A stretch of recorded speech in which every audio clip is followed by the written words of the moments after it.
Well, welcome, Amma, to the Buddhist Society. Thank you. The Buddhist Society is an old institution, one of the oldest Buddhist institutions in the West, and it was started in 1924. And our patron is His Holiness the Dalai Lama, your brother. Yes. So it's a great joy for us to have you here with us today. Thank you. And for many of the people watching this program, most will probably know who you are, but I think I should say just a few things of introduction about you. Please. And that is, you were born in Tibet in 1940, and then later on left Tibet and had your education with I think the St. Joseph's Convent, and then with in the Kalimpong, Kalimpong, and then later in Darjeeling, in with the Darjeeling Irish nuns. with the Irish Loreto Nuns. Right, Yes. before eventually going to Switzerland, Yes. and then then also to London. and then also to London before returning to Tibet. To India. Yes. To India, yes. Right. And it was then when you returned to, I think it was in 1960, wasn't it? It was in 1960, end of 1963, Yes, beginning of 64, I returned back to India. Yes. And at that time you then took over the management of the Tibetan Children's villages. Yes, which was started in 1960 because His Holiness sent his officials to collect the children from the road construction camps, because the only kind of work that the government of India could give at that time to the refugees pouring in, following His Holiness into exile, the only work was construction of roads in the high regions of India. So for the children it was very difficult, and so they were brought to Dharamsala, 51 children in the beginning, and then His Holiness entrusted these children to our late sister, who started the Children's Village in 1960. Yes. Yes. And then I just want to sort of give people a rough idea of the things that have happened, because you remained in doing that job for 42 years, I think it was. That's right. Is that correct? Yes. And during that time, you established 5 children's villages Yes. with associated schools, Yes. and 7 residential schools, Yes. 7 day schools, Yes.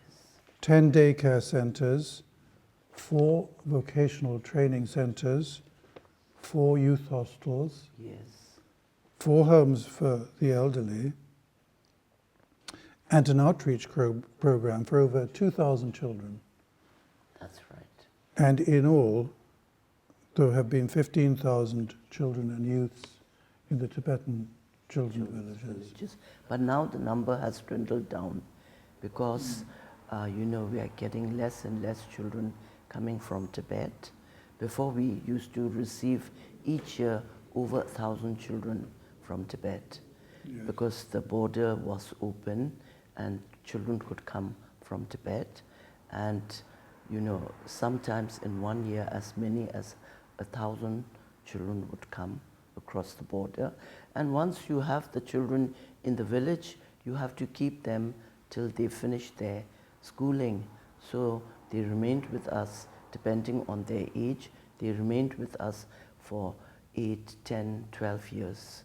So the number was always, increasing in the children's villages. But today now, because of the Chinese, their policy, there are no more Tibetan refugees, hardly anyone coming across the border. And the unfortunate thing is that Tibetan children today are sent to Chinese boarding schools, because in Tibet, the Chinese are trying their very best to make the Tibetans as Chinese as possible. So even little children, as old as just 6 years, they send them to boarding school against the wishes of the parents. And that's a very distressing news for us to learn of this. And this is what's happening at the moment in Tibet. Yes, and I think from the West, we did the same in Canada by taking Inuit children away from their parents and putting them into residential boarding schools. Yes. And in Australia, we did the same thing with disastrous consequences. Yes. Unfortunately, but you know, the Chinese should learn, because now the government of the United States and Canada, they're apologizing to the communities, red Indian communities, for the mistake they made. But the Chinese in this age and today, they're doing the very thing which in the West you think it's a mistake. And this is going on in China, so it's terrible, It is, it's a great... One doesn't learn anything from the history of human experience. No, I'm afraid this is a human problem, isn't it? Sad part, yes. Yes, we don't learn anything. Yes. But I would like to ask you just some questions. Yes, please. Which would be helpful. But I should say before that you were given the honor of being called the Mother of Tibet. Yes. For your work. Yes. With all these children's homes. And you came here to London on this visit as a guest of the alumni of the school. Right. And have you enjoyed your stay so far? Well, we arrived here just 2 days ago, and then I've been meeting with some of the, ex-students, and it's been a very enjoyable, 2 days, and it's wonderful to see how well they are flourishing. And then when you look back and think of why they're doing so well today, it's because of the education that they have received. It was always His Holiness's dream or wish ever since we came into exile that the first priority was to give our children a good education, a modern education, but at the same time an education which is deeply rooted in our own culture, religion, so that the Tibetan children growing up in exile can retain their identity as Tibetans. And this is what we have been doing. And then today, over the years, it's 63 years, they just celebrated 63 years of TCV existence. And during that 63 years, over 52,000 children have left from the Tibetan children's villages, and they are scattered all over the world. And in London, in England, we have a number of them, over 100 or so, and they were the ones who invited me here this time. Yes. Yes, it is really a remarkable achievement. Yes. And then we are very proud that one of our ex-students is working for the Buddhist Society, and we are very proud that he's able to serve you all here. Yes, and we are very delighted that he's here too, I have to say. Yes. I'll start with the first question. You've seen some of the drawings here. Yes. And when you look at them, you realize that many of the children have endured a great deal of pain and suffering in the course of their early life. Yes. And what do you think we can learn about the possibilities of transforming those difficulties into something really positive through education? Yes, well, these children, many of them, they are either orphans or semi-orphans in the beginning of the Tibetan children's village. Then later on, the children coming from Tibet, they had to leave their parents in Tibet, come to India, stay in the children's village. And I think the most important thing for the children, even though they might have had a very difficult life, the important thing is that they get education, that, more than the education, it was to provide them with a home. And we had this idea of having homes like you have the Betsalotsi Children's Village here in England, and then also in Switzerland they have Betsalotsi Children's Village. And when I was a young student studying in the West, I visited these children's villages, and I realized that more than anything else, what the children need is a home to grow up in, with a with parents who will give them the love and affection which they need. And if that is given to traumatized children, you know, a loving, caring mother, a home they can grow up and call their own, I think that's something which transforms their life, because that's the security which the children need, and this is something that we provided for them. And that made a lot of difference. No matter how much the children have suffered in their early years, but once they're in school, they have a home to go to with foster parents, then they have, you know, all the children there like brothers and sisters, and this big family, it heals their soul, and whatever kind of problems they might have, somehow, you know, when the children realize that I'm not the only one, all the other children also coming from Tibet, they have gone through the same thing, and that sharing and caring, I think it heals a lot of things. Yes. And how important do you think it is maintaining the Tibetan language in that? Well, the language, the spoken and the written language, for anybody, it's the foundation and the pillar of their, you know, their identity. So I think the spoken language is so important because we don't have our country. We are in exile. We are living outside of Tibet. Tibet has been occupied by the Chinese, where the, you know, the Chinese think that Tibetan culture is nothing. Tibetan people are treated as second-class citizens. And then when, you know, when you see all this happening, then it's all the more reason. And the reason why His Holiness always tells the young people, you must retain your identity as Tibetans. Of course, there are many things which are not necessary to retain in this 21st century, but whatever is good and which makes you a good human being, those are the things of our culture which you must retain, and retain your identity as a Tibetan, because this is what's being destroyed in Tibet. So we feel that we have to keep this up, and we owe this to the Tibetans in Tibet. And so this is what we're trying to do.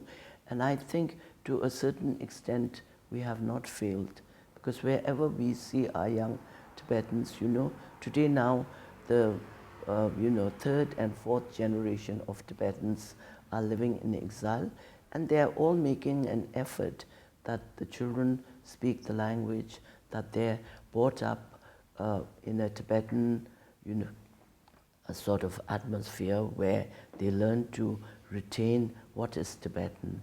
And that, I think, is important. Yes.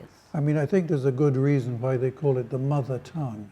Yes, you know, the mother tongue. The language you're born into and you grow up in is your mother tongue. Yes, yes. Because it also communicates all the important values that children require through warmth and affection, which is carried in the language. Yes, and also, like in 1963, there was a resolution passed in the United Nations saying that children to the primary school level should be educated through their mother tongue, to the primary school level. Because if you are educated through your mother tongue, you retain, you know, your identity. And then also, I think that's an important thing, because children learn best through their mother tongue. So, so up to the age of, even in our schools, up to the age of 12, 13, we teach them the first language, the, you know, language where the language is Tibetan language for the lessons, you know, be it geography, history, whatever. Yes. Then from the 6th grade, which is like the middle school, then Tibetan English is taught, because we have to give our young children a recognized education. So English becomes the first language and Tibetan becomes second language. But then they have a good foundation in Tibetan, because it's taught till the 5th grade. Well, the important thing is that for children, you know, the basis of morality and strength and so on comes from the bonds of affection Yes. So you can be disciplined if you are loved. Yes, yes. It's very difficult if you discipline someone who is not loved or doesn't feel Yes, loved. that's It's right. like a punishment, Yes. a real yes. punishment. You discipline someone where there is Yes. love. And then also, discipline Something very shouldn't be from outside. Discipline should be from within. Exactly. That's the lasting discipline. Yes, and that gives not only a sense of identity, That's right. but also a sense of morality, which is Yes. natural to the Yes, person, and Yes. not simply a lot of rules Yes. that they're following. That's right. And then when you come to English, that's cognitive. It's to do with Yes. just something yes. that goes on That's in the right. head, Yes. but not in the heart. That's right. So that then becomes a second Yes, language. Yes. And that is why, when you then take it, also it's important that they have an education which is recognized in the country. You know, Yes. You cannot do Tibetan language, in the colleges. Now we have in our own college, we have Yes. Tibetan language, but in most of the, secondary schools and the,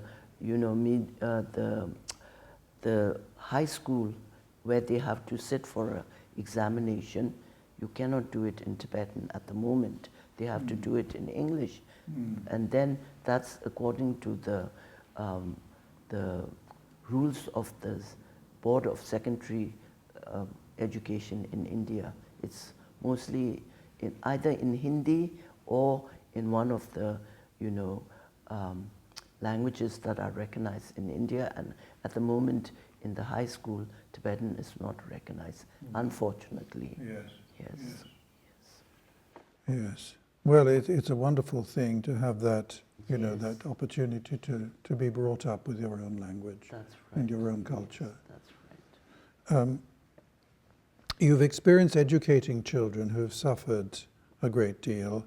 And what advice would you give for teachers and charities that are now looking after orphans? And at the moment there is a terrible war going on, Yes, that's right. and we're generating huge numbers of orphans Yes. who are going to be, have to leave their own country and who've lost their Yes, parents. yes, And in fact, all over the world, we see this now. yes, Families being broken up and that's children losing their parents. right. Yes. Well, that's a very sad kind of a situation, and that's where the world is today. But then at the same time, I think children all need, whether you are Muslim or Israeli or Tibetan or British or whatever nationality it might be, the children, what they need most is the security of a home, to feel secure when you're young, to feel secure, to feel loved, to feel that you are kind of protected. I think that's important, and that's something which in the schools we can offer. And I think the teachers and the like in our children's village, we have the house parents. We always emphasize that those people who are looking after the children, you must have a kind of a feeling for the children. I always used to tell our teachers and our house mothers, if you decide something and you think to yourself that you're deciding this for your own child, if you just make that decision as if you were, if that child was your own, then you don't make any mistake. Mm-hmm. So that feeling, to feel this, this personal feeling of warmth and kindness, that I think is so important. Yes, because that gives the child the security, that gives the child the self-confidence. Because if you believe in the child, you let the child know that you are there for them, then you have won their trust. And once you've won their trust, they will do anything that you ask them, because they know that what the person is saying is always for their good. They realize that, and that's the important thing. Yes, and that's probably the most difficult thing to do, isn't it? Yes, it is. But it's the most important thing too. Most of the things that are difficult are something that we aspire to do. And I think we have to keep on trying, till you reach that goal. Yes, that's important. Yes. Because the human spirit is always there, Yes, and you can yes. always remind yourself, I must do this, And if you keep reminding yourself, I think somehow you're always going in the right direction. That's what I feel. Yeah, I think that's true. Yes. Because it must be very difficult often in the children's homes that you have, because Yes. it's not easy. They have shortages of all kinds and, Yes, yes. and maybe quite a lot of children. Yes. To look At one time, the homes were actually built for 25 to 30 children. But then when we had influx of children coming from Tibet, some of these homes for 25 children used to be for, we had as many as 45 to 50 children. And it was really overtaxing the work for the mothers.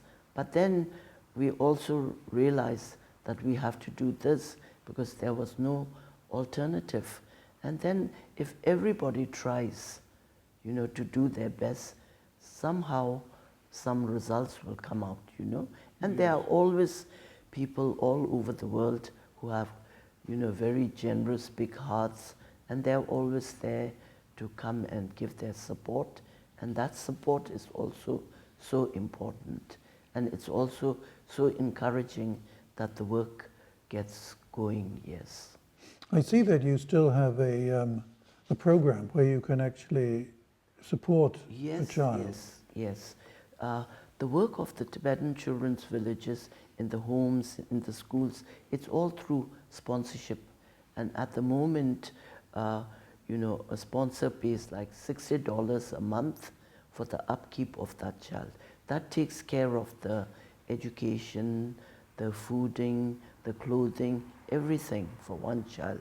$60 a month. And do the people who are, do they have some sort of connection? Oh yes, The yes. person there. It's like a foster parent, and then we call them sponsor parents, and then there's contact between the child and the sponsor. And when the children are young, there's always the sponsorship secretaries who keeps in touch, and the child makes a few drawings and sends, then maybe it might be few words. Then later on, when they go to the higher classes, it's through, letter writing, and they get to know the sponsor. So there would be an exchange of Yes, letters yes, and so that's on. right, that's right. That must be very pleasing for both Yes, parties. And also, the sponsors feel that, they know exactly where their money is going, for the education of that particular child. And then they are also informed of the various programs we have for the children. And I think that gives them a lot of satisfaction. We have sponsors who have been sponsoring children for, the first, 12 years of one child's life. Then the child has gone to college and passed through college. They're still in touch.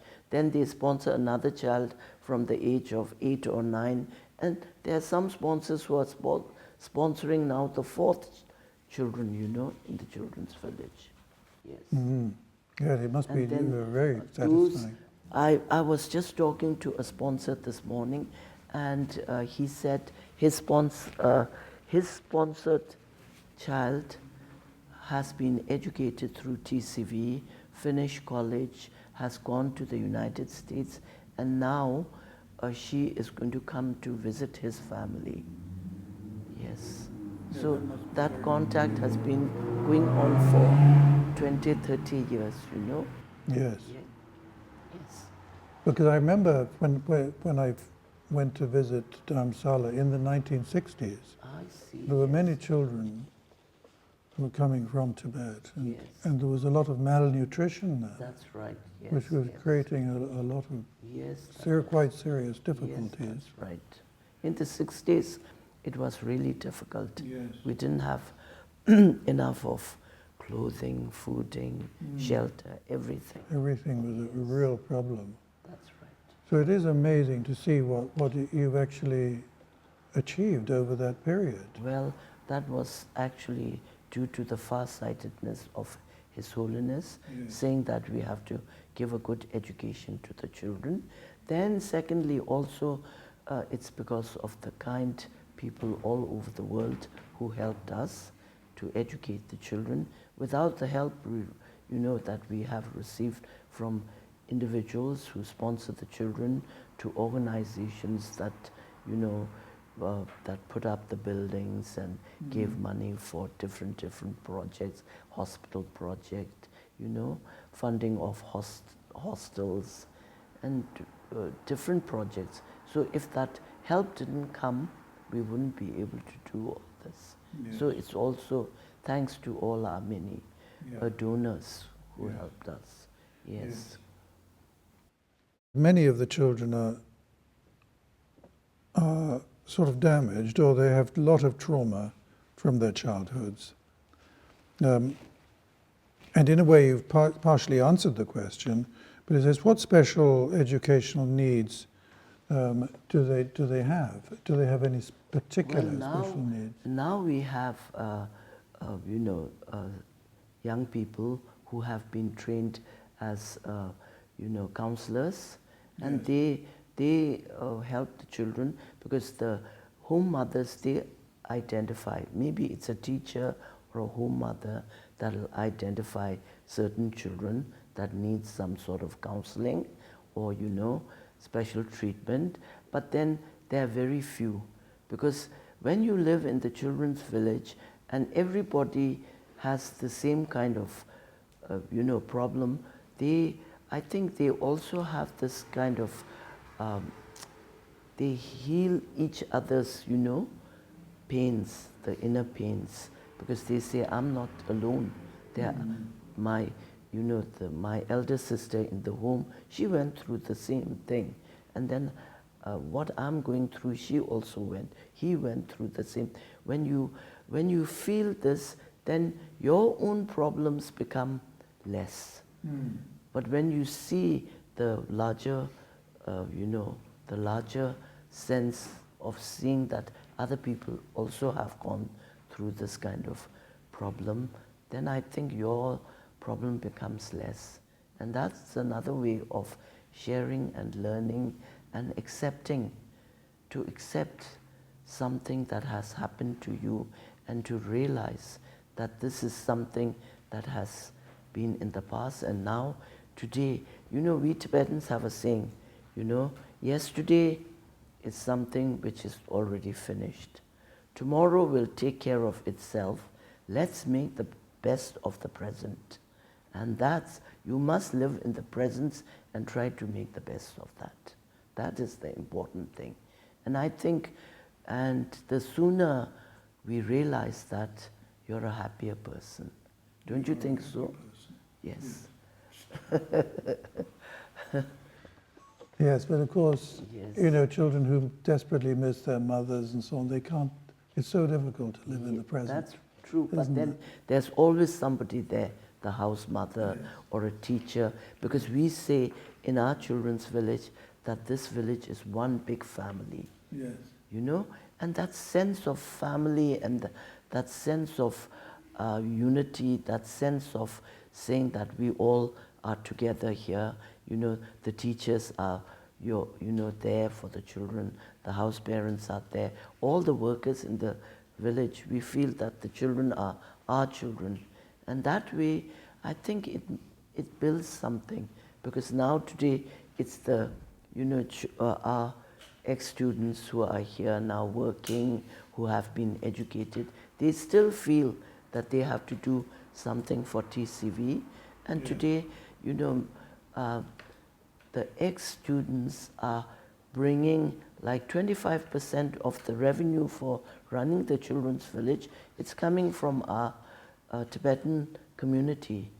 And most of the Tibetan community, it's the ex-TCV students who have been, who who are living in the United States, living in England, in Europe, all over. So it's the alumni that Yes, are actually yes. They funding it. They are really helping, Yes. and they are conscious about that, and that already gives us a lot of hope, for the future. I think so, because I think if people are prepared to give money for something they've been through themselves, Yes, it's yes. obviously That's a vote of confidence, isn't it? Yes, that's That right. this was good for me and I want it to Yes. be good for somebody else, Yes, and then to contribute. yes. It's a real sign of success, isn't it? And the motto of TCV is others before self. Yes, And that is a very Buddhist, yes. what shall I say, teaching. Mm. Because one day His Holiness came to TCV, and then he was speaking to the children, and then he was accompanied by one of our donors, Dr. Healng, who started the SOS Children's Villages in Austria. So His Holiness was with him. They opened 4 homes for the children, and then His Holiness said, well, your children who are here, who are getting an education, and you're able to gain all this and enjoy life because of the help of all these donors. So he told them, and then one day when you're able to stand up on your own feet, you must be able to repay back what others have done for you. You must also think of helping others. So then after His Holiness left, and then we were discussing, the staff, we were talking and all, then we said, why not make our motto, others before self?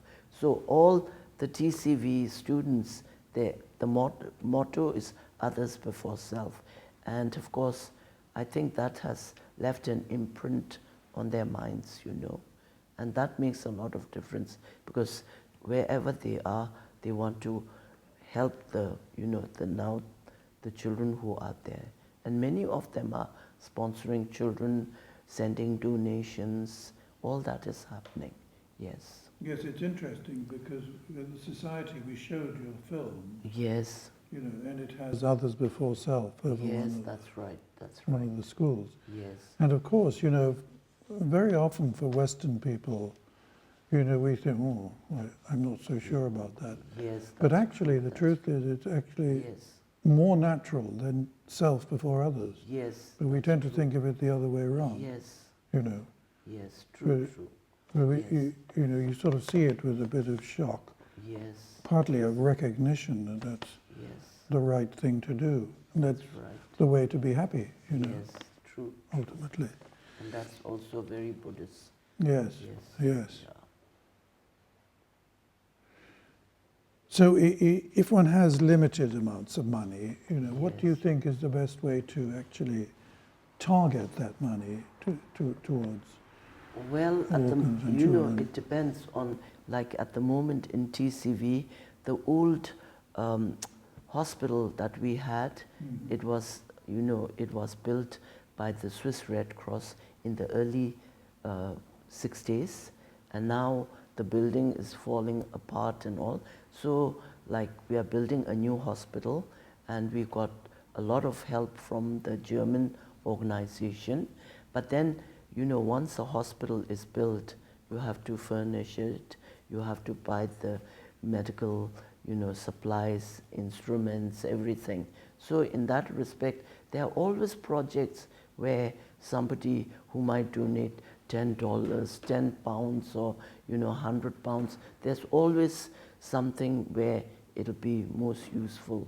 And our TCV, the president, who is now one of the children educated in TCV. When I was working there, he was admitted at the age of 5. And today now, he is 67 years old, and he has become the president of the Tibetan Children's Village. And he's doing a wonderful job. And he's got a team of young people working with him. And if you say, oh, I have this amount, what would you use it for? They always have very good ideas where the money will be best utilized. Yes, yes.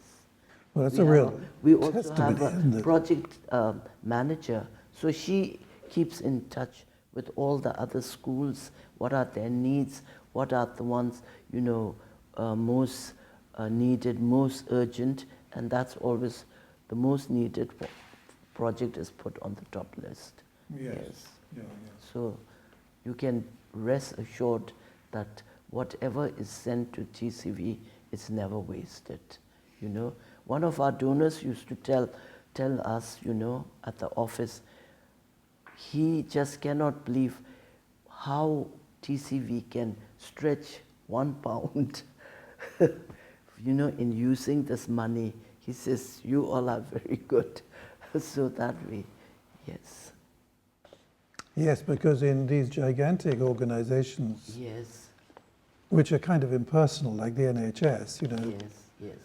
so much knowing about being a doctor myself, I know, so much is wasted because it's Yes. wasted with all sorts of ideas and schemes and so on. But Yes. it sounds as if everything that you do is very personal, it's very And we directed, always- immediate, and yes.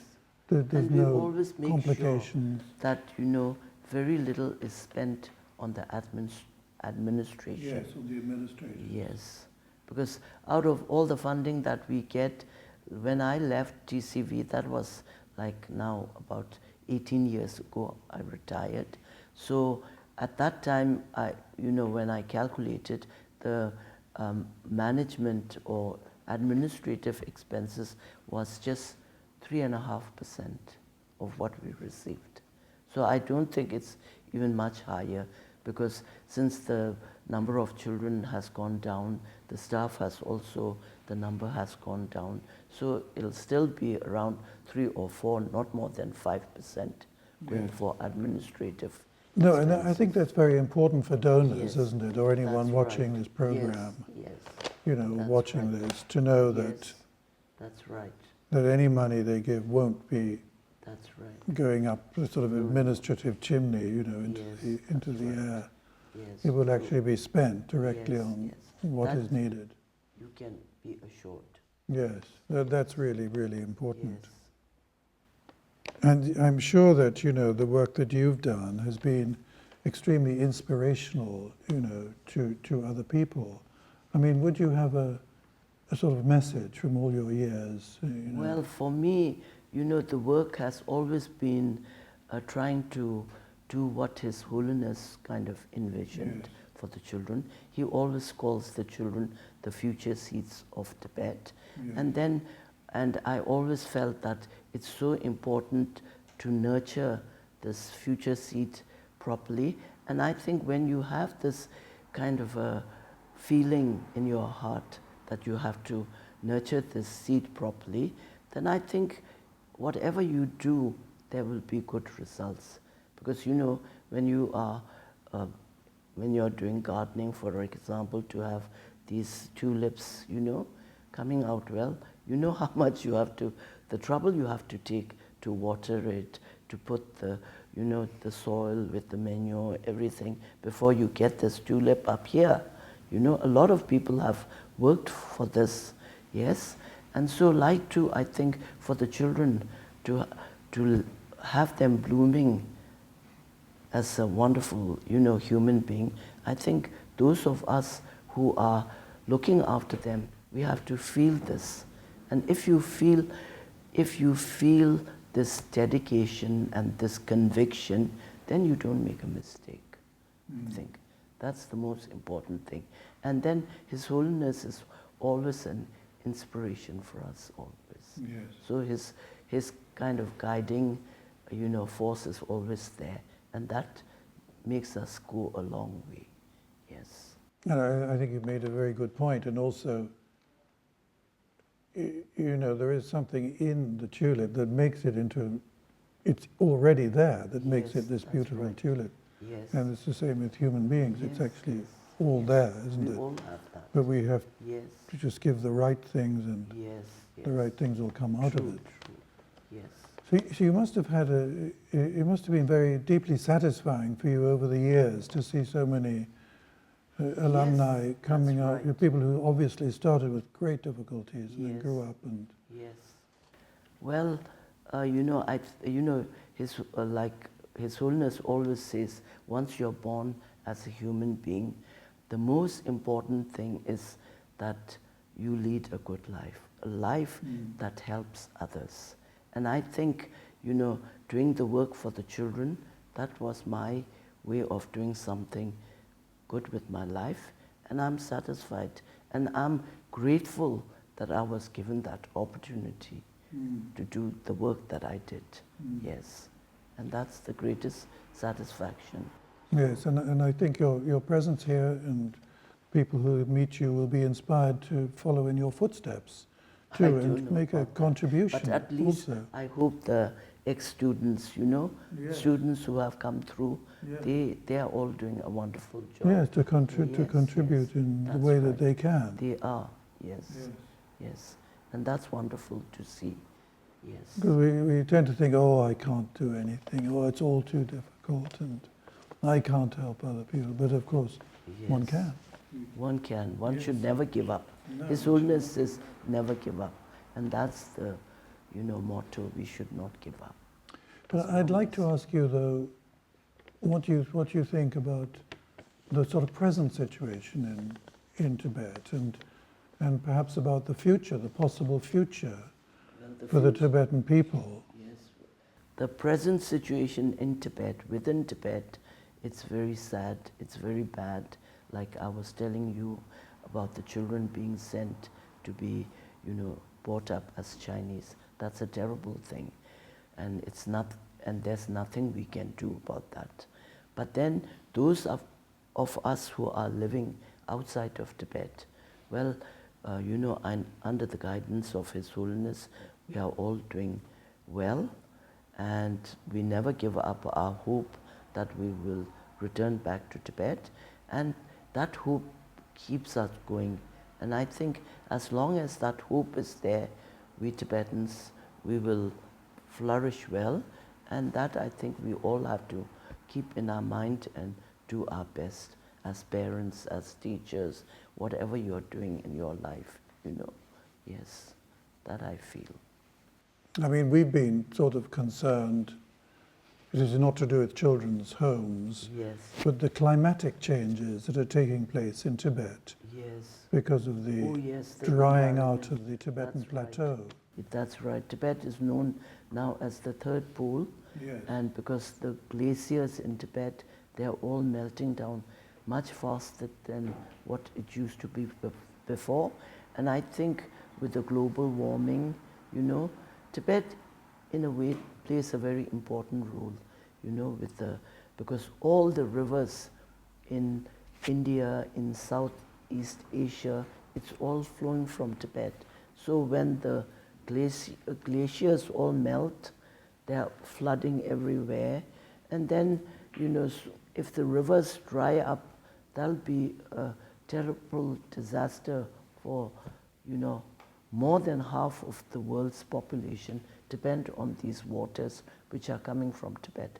So I think that's something which has to be made aware, especially to the people who are, who are working with climate change and, things like that. I think that's important because it's not just just for the Tibetans, it's for the whole of Asia, So this is a very important issue, and I think not many people are aware of this. Yes. No, it's true. And we attended a conference on climate change, and see, yes. we were very shocked that the Tibetan plateau was hardly mentioned, That's right. whereas the consequences for the Yes. aridification of the Tibetan plateau is Yes. the fact that, as you say, half the world's population will be without water, or very little water, or water restraints. Yes, that's right. Catastrophic, really. That's right.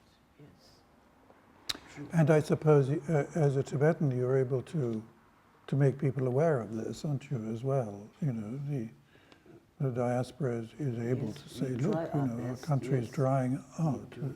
But then, as you have mentioned, nobody seemed to be aware of this when you attended the, Yes. conference. So those leaders, it's those leaders who should be aware of these things, but I don't think it reaches up to the leadership of the countries to know about this. And then, the Tibetans can, cry about this and howl about this, but then if it doesn't reach the ears of the people who are making the top decisions, it's a hopeless situation, But do you think that over time the autocratic regime of China will soften towards the Tibetan people, or do you think it will continue to try and Well, we hope signify the whole of the plateau? Well, we are all hoping, things will improve. But at the moment, when you look at the situation in China, there doesn't seem to be much change. Yes, their policy towards Tibet is now more harsh than ever. Yes. More harsh than ever. Yes. That's now, my impression from an outsider. The borders are very much guarded by the, military, and then they have also, like the neighbors, like Nepal, the Nepalese police, they don't allow Tibetans to cross over easily, and if Tibetans do come, they hand them to the Chinese. So the neighbors are also kind of pressurized. Yes. So that's the reality, which is very sad.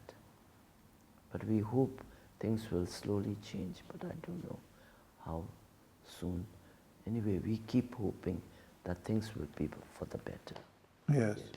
Because, one of the things also is that Tibetan people are not allowed to travel. They have no travel documents. That's right, yes. So they're unable to leave their own country. Some years ago, like 7, 8 years ago, there were Tibetans who were given passports to travel, to come to India, to come to Nepal. Yes. But now these have been, they're not giving any more passports. Yes. So it does look yes. it looks very dark, doesn't it, the Yes, future? it's very grim. Yes, that's right. Well, tomorrow you're going to another sort of celebration with the alumni. Yes. And how long will you be staying then? We are leaving on the 31st. On the 31st? Yes, we'll be back in Delhi and then back in Dharamsala soon. Yes. Well, it's been a wonderful opportunity, and we're very grateful to you, we all are, that you're able to talk to us Thank you here at the Society. Thank you for having us here. No, it's a great joy and a great pleasure and a privilege too. And I hope to anyone watching this short interview that they will take inspiration from this and see what can be done Thank you. through the power of warmth, essentially, and human contact. Yes. Not through huge amounts of money, but through just the ordinary human, natural communication between grown-ups and children, which can then create a community and give people a proper future as human beings. Yes, that's right. Thank you. Thank you. Yes. Thank you.